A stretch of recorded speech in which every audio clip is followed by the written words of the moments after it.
La parole de Dieu rappelle aux croyants que la vie n'est pas un retour cyclique fermé sur lui-même, mais que l'histoire est tournée vers l'avenir. Avec Abraham, qui grâce à la foi obéit à l'appel de Dieu, est parti sans savoir où il allait, Hébreux 11:8.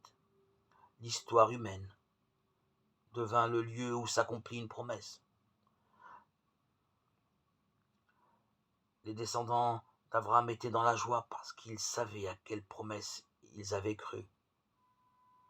Une promesse, ce n'est pas connaître l'avenir par anticipation, c'est l'expression d'une confiance qui ouvre une espérance. Dans la lettre aux Hébreux, les chrétiens nous sont présentés comme des chercheurs de patrie. Si les héritiers de la promesse avaient pensé à la patrie qu'ils avaient quittée, ils auraient eu la possibilité d'y revenir. En fait, ils aspiraient à une patrie meilleure. Hébreux 11, 15, 16.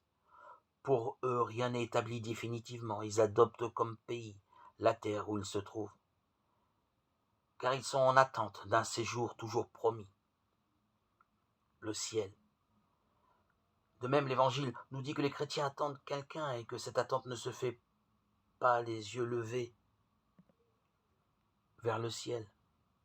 Restez en tenue de service, dit le Seigneur, Luc 12, 35.